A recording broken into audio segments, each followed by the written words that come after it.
My son Nathan didn't flinch when he said it. He looked across the dinner table over the roast chicken I had spent hours preparing and spoke as if he were reading a line from a manual. "Mom, maybe it's time you think about downsizing." I smiled because I didn't know what else to do.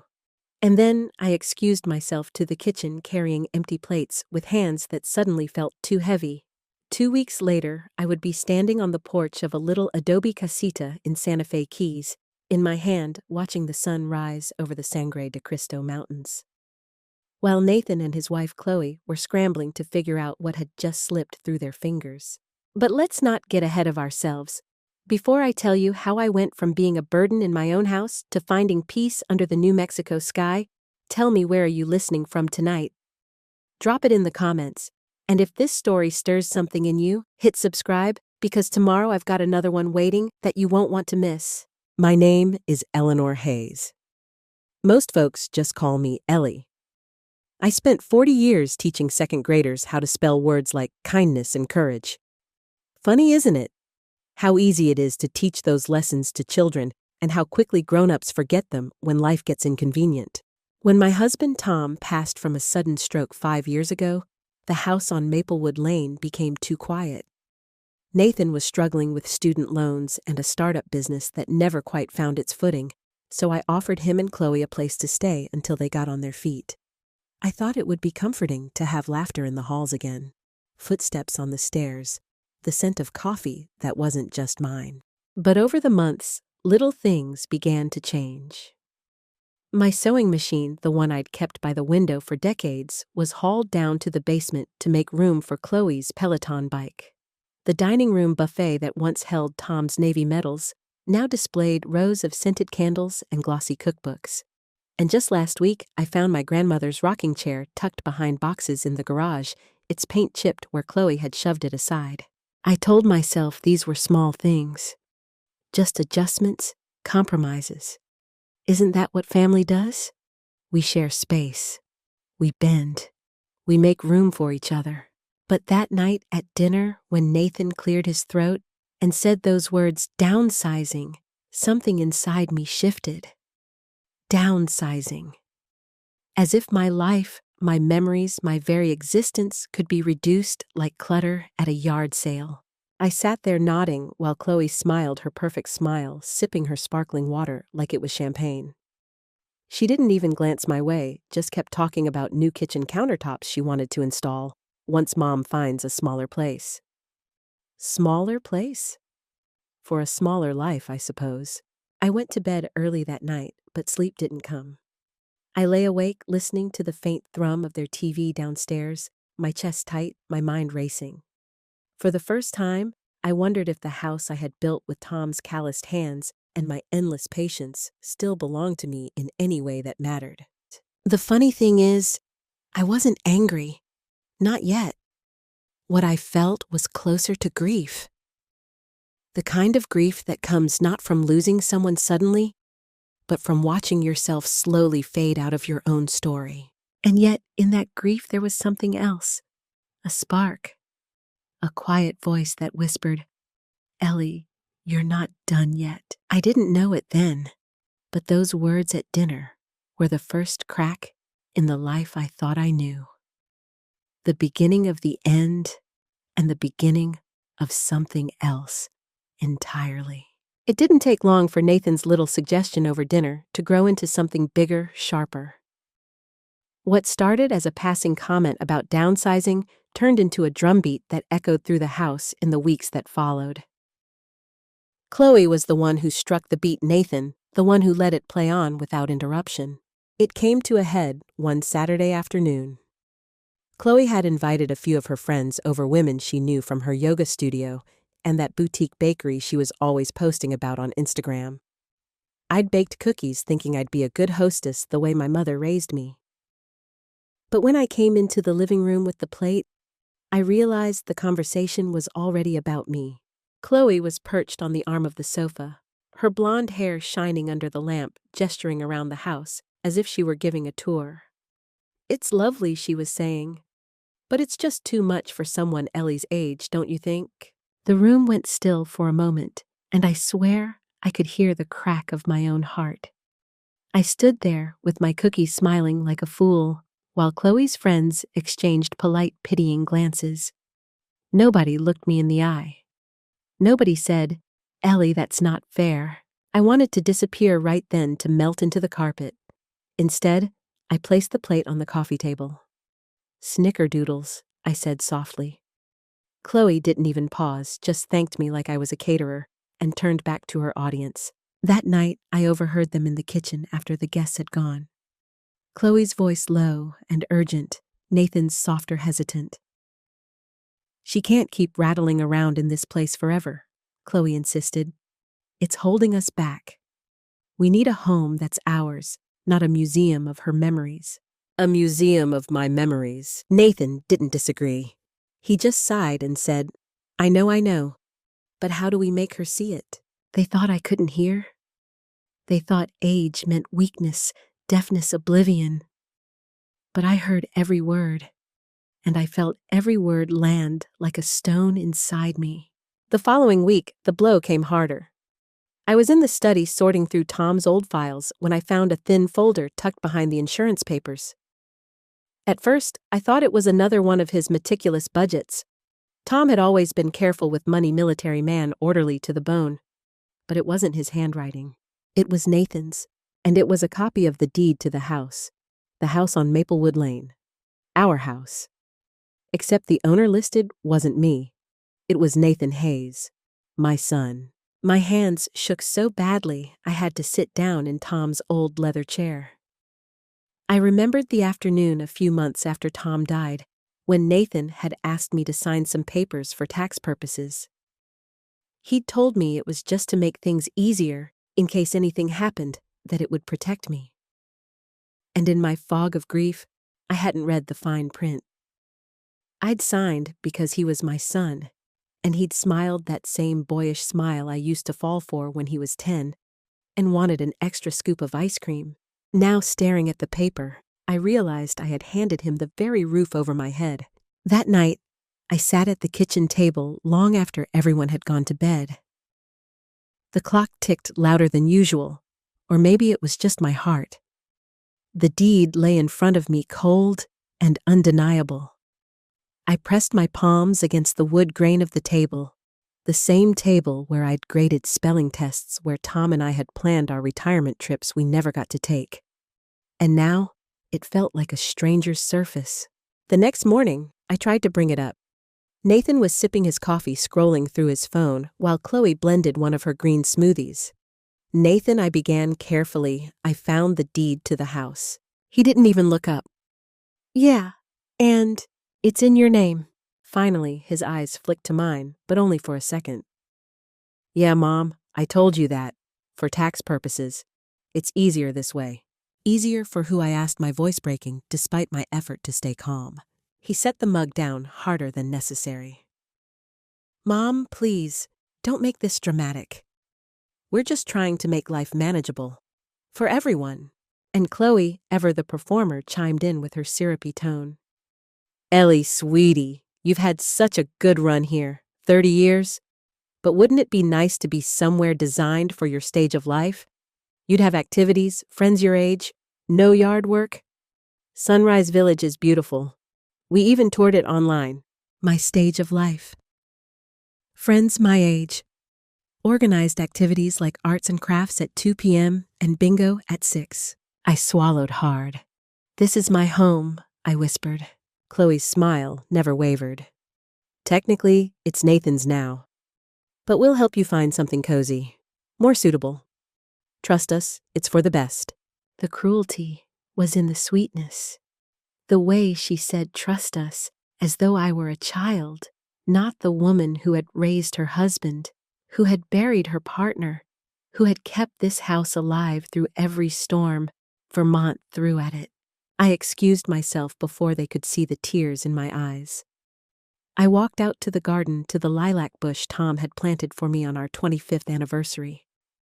The buds were tight, months away from bloom, but I ran my hand over the branches as if they might steady me. Standing there in the chill March air, I realized something that made me both sick and strangely clear-headed. They weren't planning to wait. They were planning to push me out soon. Maybe weeks. And for the first time in my life, I felt truly disposable. That night, when the house was quiet, I sat by the window with a blanket around my shoulders. I thought about my students all those years, telling them they were capable, valuable, loved. And I wondered when I had stopped believing that about myself. I cried quietly so no one would hear. I cried for Tom, for the boy Nathan used to be, for the woman I had been before grief turned me into someone too trusting. But under the tears, beneath the ache, a different feeling stirred. It was faint, like the first ember of a fire you don't know you're building yet. A question whispered in the dark. What if I don't go quietly? I didn't have the answer that night, but I knew one thing. Their story for me, the one where I disappeared into a senior facility, wasn't going to be the ending of mine. The morning after I found the deed, I woke up earlier than usual. Dawn light was creeping through the curtains, painting my bedroom in pale blue. I hadn't slept much. My mind had been running laps around the same track. This is my house. How could my son do this? What am I going to do now? But as I lay there staring at the ceiling, another thought pushed its way in louder than the rest. They don't get the final word. Not yet. Not ever, if I can help it. I pulled on my old wool cardigan, the one with Tom's favorite fishing patch sewn onto the sleeve, and went downstairs. The house was quiet. Nathan and Chloe were still asleep. I brewed a pot of coffee and sat at the kitchen table, notebook, open pen in hand. I wrote 3 words at the top of the page, my next move. At first, the page stayed blank. I wasn't used to thinking of myself as someone with moves. For years, I'd been the steady one, the safe harbor, the background music to everyone else's lives. But now, sitting there with the steam rising from my mug, I realized something that sent a tremor of energy through me. If I didn't start playing my own game, I'd lose everything. So I made lists. Things I still had control over. Things they didn't know about. Things I could use. Tom's savings account separate from the joint one Nathan knew about. The annuity from my teaching years. The fact that Chloe and Nathan didn't have the faintest idea how money actually worked beyond their credit cards. And most importantly, the friends I still had. That last one mattered more than I realized. Later that week, I called up my neighbor Marjorie. She'd been living next door for 20 years, widow like me, quick-witted, and still working part-time at the county clerk's office. Over tea in her sunroom, I finally let the words spill out the deed, Chloe's Sunrise Village. Nathan's silence. Marjorie's eyes narrowed behind her glasses. Ellie Hayes, you've been nothing but generous to that boy. And this is how they repay you, honey. You need to stop thinking like a school teacher and start thinking like someone with leverage. I blinked at her. Leverage. She smiled, the kind of smile that said she knew more than she let on. Information is power, and so is timing. Don't let them corner you. Let them think they've already won while you prepare your own exit. The words lodged deep in me. Let them think they've already won. That night, I lay in bed repeating it like a prayer. The next step came almost by accident. I went to the library ostensibly to drop off some books, but really just to get out of the house. I ended up in the reference section pulling down guides on real estate law and property transfers. The language was dense, full of phrases like life estate and quitclaim deed, but I forced myself to read every word. It turns out Nathan might own the house on paper, but I wasn't entirely powerless. Vermont law, as it happened, gave a surviving spouse or widow like me certain rights, even if the property had been transferred. And there were gray areas Nathan clearly hadn't thought about. For the first time in weeks, I felt my spine straighten. Still, I knew knowledge alone wouldn't be enough. I needed money, independence, a way out. That's when I remembered Tom's old friend, Peter McAllister. He and Tom had served in the Navy together. After retiring, Peter became a financial advisor down in Montpellier. We hadn't spoken in years, but when I called and explained who I was, his voice lit up like we'd just spoken yesterday. Ellie, I still remember Tom making us pancakes on Sunday mornings. How are you holding up? I hesitated. Then for the first time, I told a man outside my family the truth. Not well, Peter. Not well at all. But I'm ready to change that. 2 days later, I sat across from him in his office, surrounded by certificates and photographs of his grandchildren. He looked at me with the seriousness of someone who'd seen too many widows left vulnerable. Ellie, I'll be blunt. You still have assets. More than Nathan probably realizes. If you want, I can help you move them where they'll be safe. But you'll need to act before he tries anything further. I nodded, my fingers tightening around the strap of my purse. Do it, please. That was the first real step. Quiet, hidden, but decisive. Back at home, Chloe was planning some kind of kitchen remodel, spreading swatches of tile samples across the counter, like she already owned the place. Nathan had started leaving real estate magazines lying around houses circled in pen starter homes he and Chloe were considering. They were making moves too. They thought they were building a future on my back. I smiled at them more than usual those days. I asked about their plans, nodded, when Chloe went on about open concept and quartz countertops. Let them think I was harmless. Let them think I was going along quietly. But late at night, when the house was dark, I sat at my desk reviewing bank statements Peter had helped me reorganize, scribbling down potential places I could move, jobs I could still take part-time if I wanted. I even pulled out a map of the U.S., running my finger across it. Florida too hot, Oregon too rainy. Then my eyes landed on New Mexico. Dry air, big skies. A place Tom and I had always dreamed of visiting, but never did. Santa Fe. The idea lodged in me like a seed. I wasn't ready to tell anyone, not Nathan, not Chloe, not even Marjorie.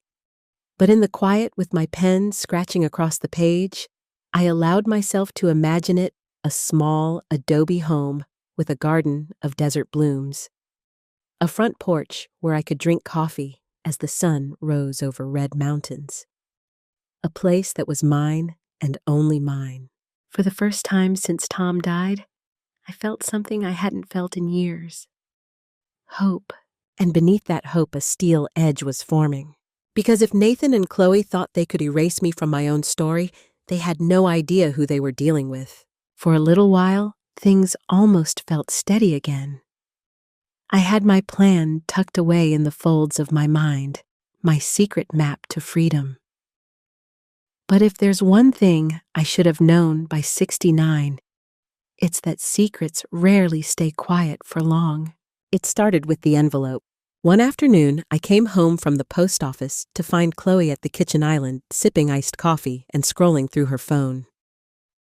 Spread out in front of her was yesterday's mail opened.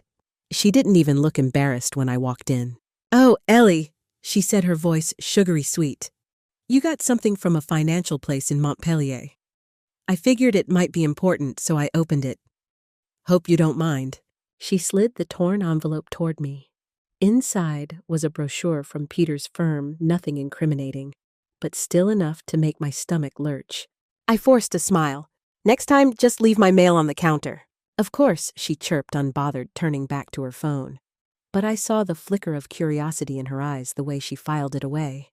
Chloe was always watching, always calculating. That night, I hid Peter's documents in the lining of my suitcase in the attic. My chest ached with the thought. What if she'd opened something else? What if she'd found out? I didn't have long to wonder. The next week, Nathan cornered me after dinner. Chloe wasn't home some spa night with her friends, and it was just us in the kitchen, the air humming with tension. He leaned against the counter, arms, crossed his jaw, set the way Tom's used to be when he was about to lay down the law. "Mom," he began. "Chloe says you've been acting strange lately. Like you're hiding something. Are you—" I held his gaze the same way I had when he was 5 and tried to lie about breaking a lamp. I don't know what she means. He sighed, running a hand through his hair. Look, I'm not trying to be the bad guy here.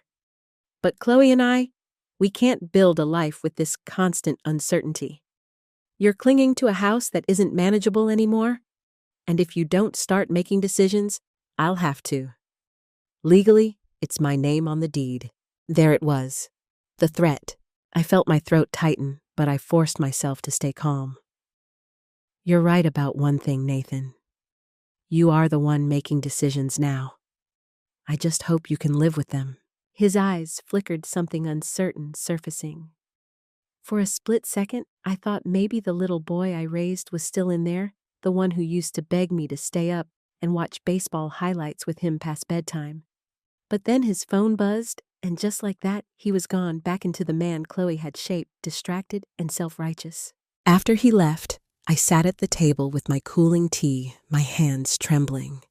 That was the first time I truly feared they might throw me out before I was ready. 2 nights later, the fear grew teeth. I was upstairs when I heard voices drifting from the living room.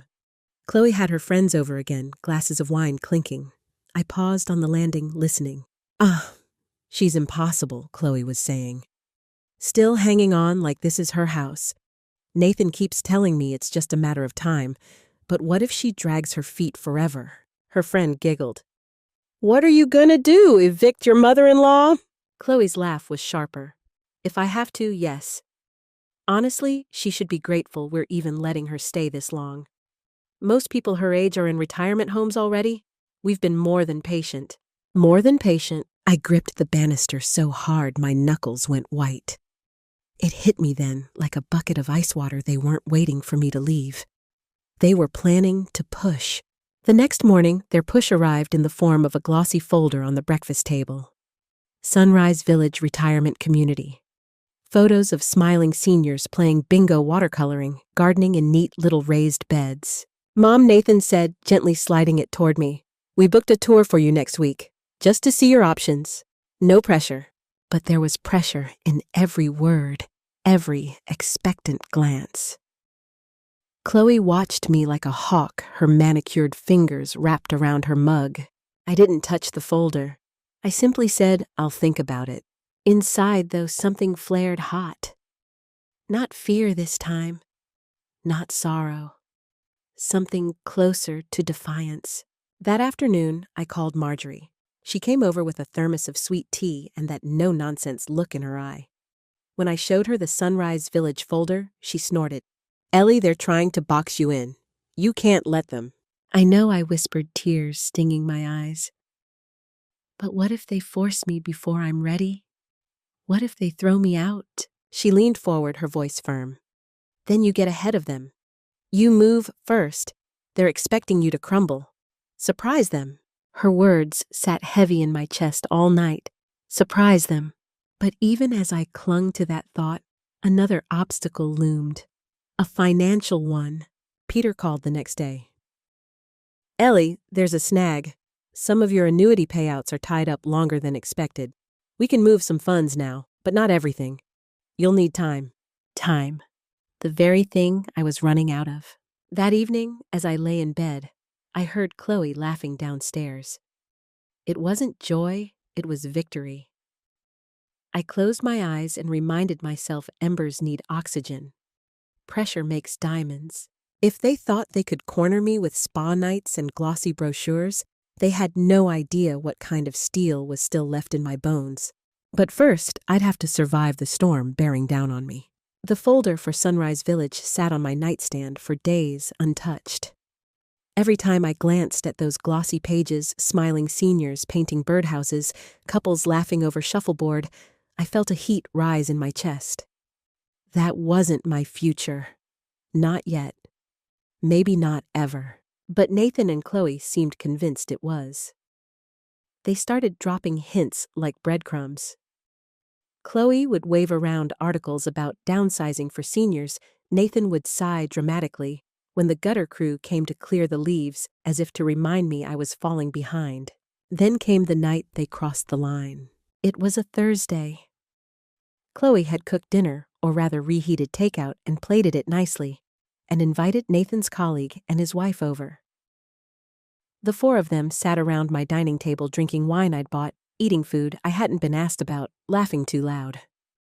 I kept to the kitchen cleaning, pretending not to hear, until Chloe's voice floated in bright as a knife. Well, soon this will all be different. Nathan and I are finally going to make this place our own. Fresh paint, open concept, no more of this old-fashioned clutter. There was a murmur of approval, and then Nathan chimed in. Yeah, Mom's been here a long time, but she's ready to move on, aren't you, Mom? All eyes turned to me in the doorway. My heart thudded. For a moment, I thought about nodding, about swallowing the humiliation to keep the peace. But then I saw Chloe's smirk, that tiny curl at the corner of her lips, and something inside me snapped into place. I set the dish towel down. Actually, I said evenly, you're right about one thing. It is time for a change. But not the one you're expecting. Silence. Chloe blinked. Nathan frowned. What do you mean? He asked. I took a breath, steadying myself. I've decided to sell the house. The room froze. The colleague's wife set down her fork with a clink. Chloe's eyes widened, her mascaraed lashes fluttering. Nathan's mouth opened, then shut, then opened again. Sell. Chloe's voice was a gasp. But you can't. The deed is in Nathan's name. I turned to her, my voice cool. Is it? Or is it a half-finished quitclaim transfer that was never properly notarized? Her face drained of color. That morning, Marjorie had walked me through the legal records showing me the loophole they hadn't noticed. The paperwork Tom and I had signed years ago had been filed incorrectly. Legally, the house was still mine. Nathan's voice cracked. Mom, what are you talking about? I met his eyes. I'm talking about the fact that this house was never yours to take. And as of tomorrow, it will be under contract with buyers who will love it more than either of you ever did. Chloe shot up from her chair, her wine glass tipping red, spilling across the tablecloth. You can't do this. But I'd already done it. The young couple who toured last weekend, Sweet People with a Toddler, had made an offer above asking. Papers were signed that morning. I let the silence stretch, savoring the way their confidence cracked. Nathan's voice rose, panicked. Where will we live, Chloe and I? We don't have anything lined up yet. That's not my problem, I said, steel in my tone I didn't recognize as my own. You told me to find my own place. I did, and I found my own life, too. For a moment, no one breathed. Even the colleague's wife looked rattled, her eyes darting to Chloe's pale face. Nathan pressed his palms to the table, leaning toward me like a boy pleading with his teacher. Mom, please. You can't just leave us like this. I shook my head. I'm not leaving you. I'm choosing me. There's a difference. The words landed like stones in water, rippling through the room. Chloe broke first. This is insane, she hissed. You're 70 years old. You don't even know how to start over. You'll regret this. I smiled a small, calm smile. Maybe, but at least they'll be my regrets, not yours. She fell silent. Nathan sank back into his chair, staring at his hands. His colleague coughed, muttered something about needing to get going, and the evening dissolved like smoke. When the door finally closed behind them, Chloe rounded on me, her voice sharp as shattered glass. You've ruined us. No, I said softly, gathering the empty plates. I've saved myself. That night, I slept deeply for the first time in months. The next morning, I met Jennifer, the realtor, at the local cafe. She slid the finalized contract across the table. They're eager to close quickly. Cash offer, 2 weeks. 2 weeks. The same deadline Nathan and Chloe had given me to vacate. I signed my name with a flourish, feeling the pen glide like a blade through years of guilt and hesitation. When I came home, Chloe was in the living room, surrounded by catalogs of furniture she'd planned to order once I was gone. I set the signed contract on the coffee table in front of her. Her hands trembled as she picked it up. This can't be real. Oh, it's real, I said. The Hendersons move in February 1st. I'll be gone before then. Gone. Where Nathan asked from the doorway, his voice cracked with disbelief. I looked at both of them, letting the pause build. Santa Fe? I said finally. Tom and I always talked about it. Now it's time. The shock on their faces was almost comical, like children told Christmas had been canceled. Nathan's voice wavered. You can't just leave us with nothing. I met his gaze one last time. That's where you're wrong. I'm leaving you with everything you thought you wanted each other. Your freedom. Your space. As for me, I'm taking back what's mine. The room was silent except for the sound of Chloe's breath hitching. I turned and walked upstairs, each step lighter than the last. For months, they'd planned to erase me quietly. But in the end, it was my pen stroke, the one they never saw coming, that erased them from my story. And for the first time in years, I felt alive. The silence in that house after I signed the papers was like a storm that had passed, but left everything shattered in its wake. For days, Nathan and Chloe moved through the rooms like ghosts, their footsteps heavy, their voices clipped. Chloe no longer chirped good morning when she walked past me in the kitchen. Nathan avoided eye contact altogether. It didn't matter. The decision was made. The house was sold, and my bags were already half packed. Still, I'd be lying if I said it was easy to watch. One evening, I came down to find Chloe sitting on the floor, surrounded by stacks of catalogs she used to dream over Crate and Barrel West Elm Pottery Barn. She wasn't flipping through them this time. She was ripping them up. Each glossy page torn clean in two, her perfectly manicured fingers shaking with rage. You destroyed everything, she whispered when she noticed me watching. Everything we planned. I almost pitied her. Almost. But then I remembered how she'd stood in this very kitchen and told her friends I was old-fashioned clutter. No, Chloe, I said softly. You destroyed it yourselves. You tried to erase me from my own life. That never ends well. Her eyes filled with tears. But they weren't the kind that begged for sympathy.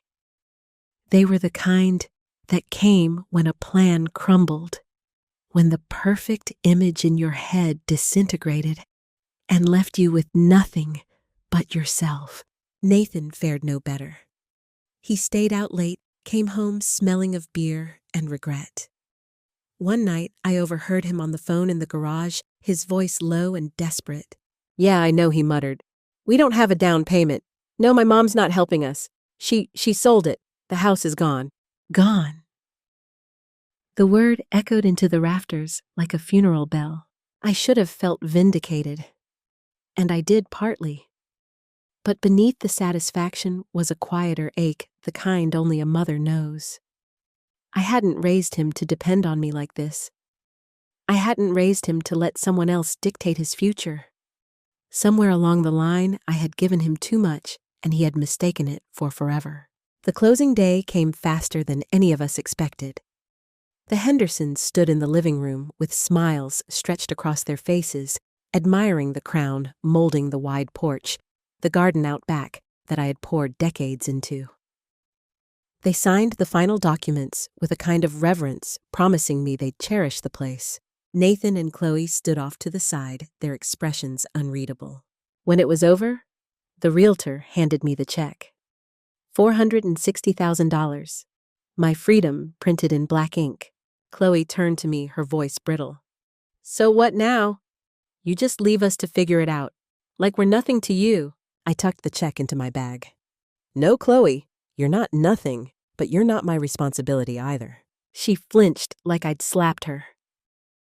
Nathan stepped forward, his voice breaking. Mom, please, don't do this. Don't leave us with nowhere to go. For the first time in months, I reached out and touched his face the way I used to when he was little and scared of thunderstorms. You'll figure it out, Nathan.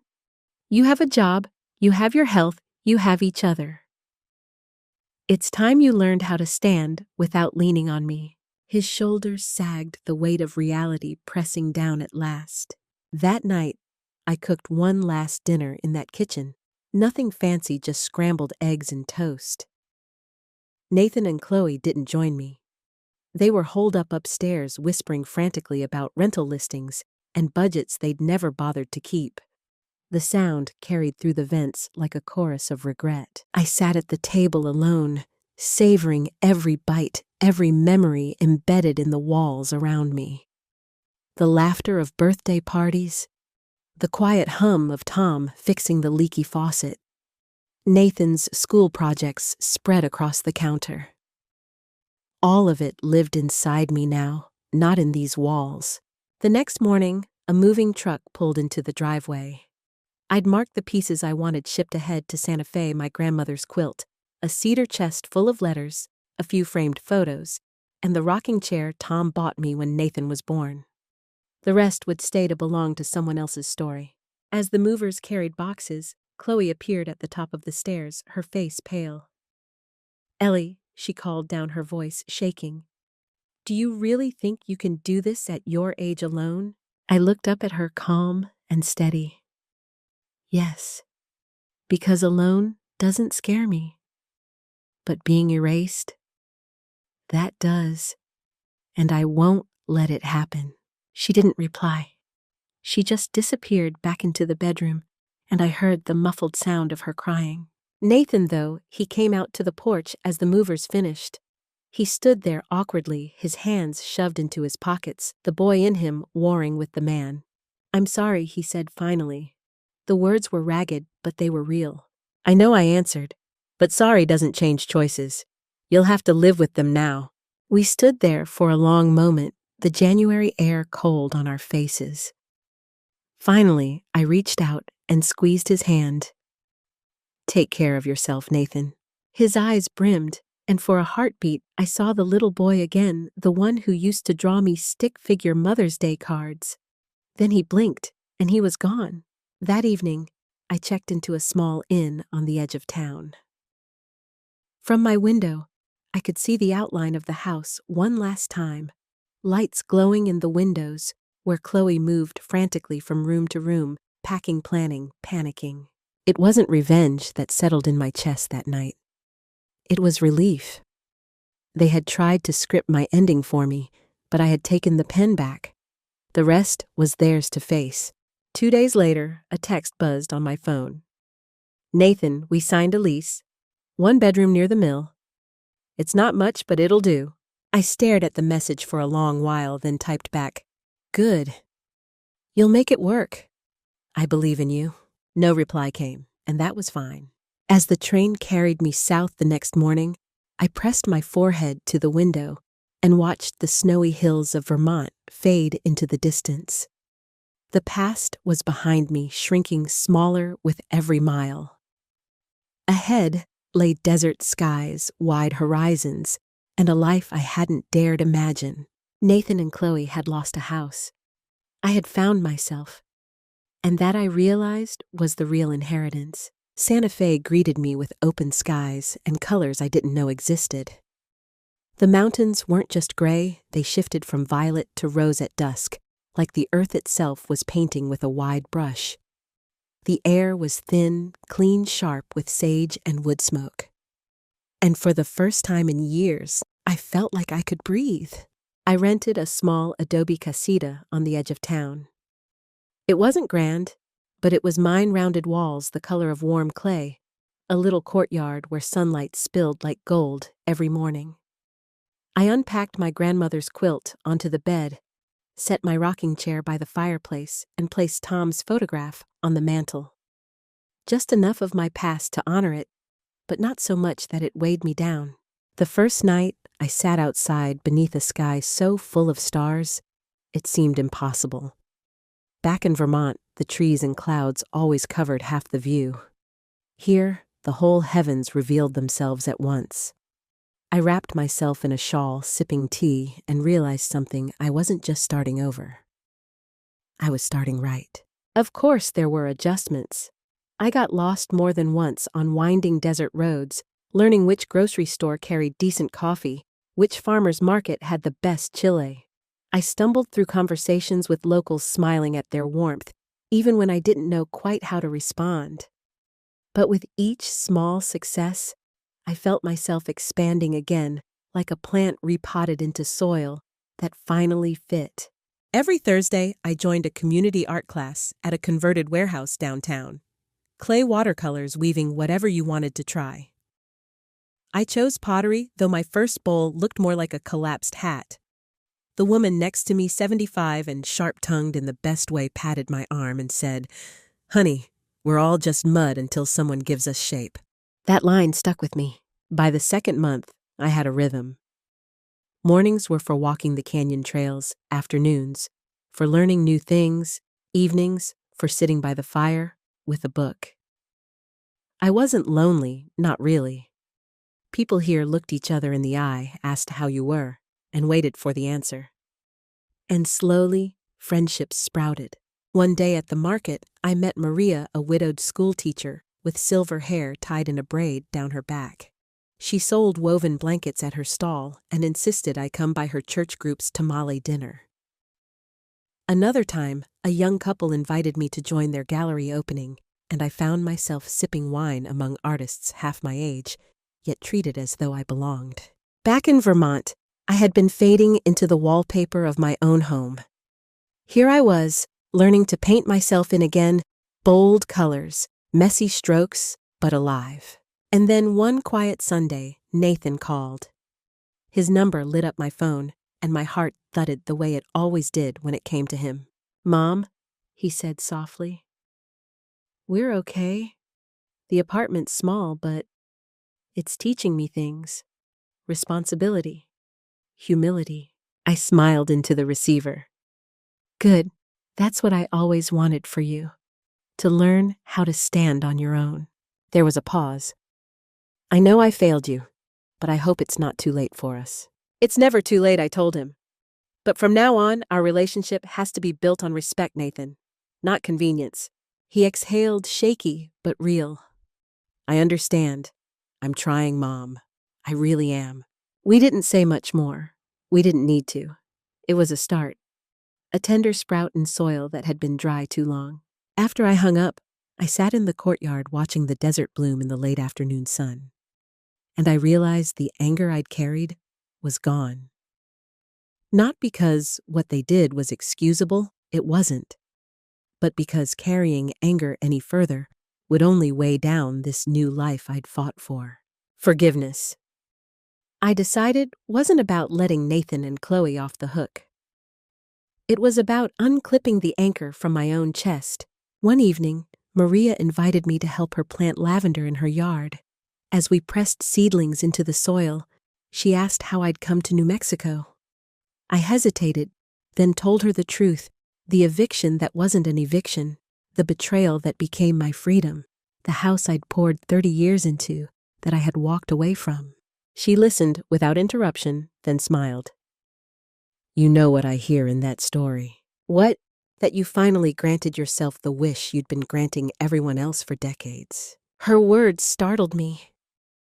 Tom used to call me a genie, the one who made everyone else's life easier. Maybe Maria was right. Maybe at 70, I had finally granted my own wish. That night, I wrote Nathan a letter not to send, but to keep.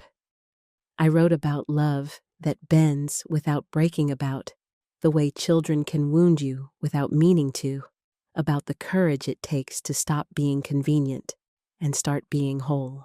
When I finished, I folded the letter and tucked it inside my journal. It wasn't for him. It was for me. Proof that I had survived, chosen, begun again. Spring came to Santa Fe in bursts of wildflowers across the desert. My courtyard filled with color. And one morning, as I sipped coffee on the patio, I thought about the woman who had walked out of her Vermont house with a suitcase and a broken heart. She would hardly recognize me now, because here's what I've learned. Family can wound you, but it can't define you. Age can limit your body, but not your spirit. And love, real love, never erases it, only expands. I had been told to find my own place, and I had. Not in a senior facility where I'd be managed like a child. not in the corner of my son's home where I'd be invisible, but here in the desert, under a sky that demanded you look up and dream bigger. And when I looked in the mirror, I didn't see a woman my age. I saw Eleanor Hart, survivor, builder, dreamer, finally fully herself. I raised my mug to the sunrise spilling over the mountains. To new beginnings, I whispered. And this time, the words didn't just echo in an empty house. They settled in my bones, as true and steady as the desert wind.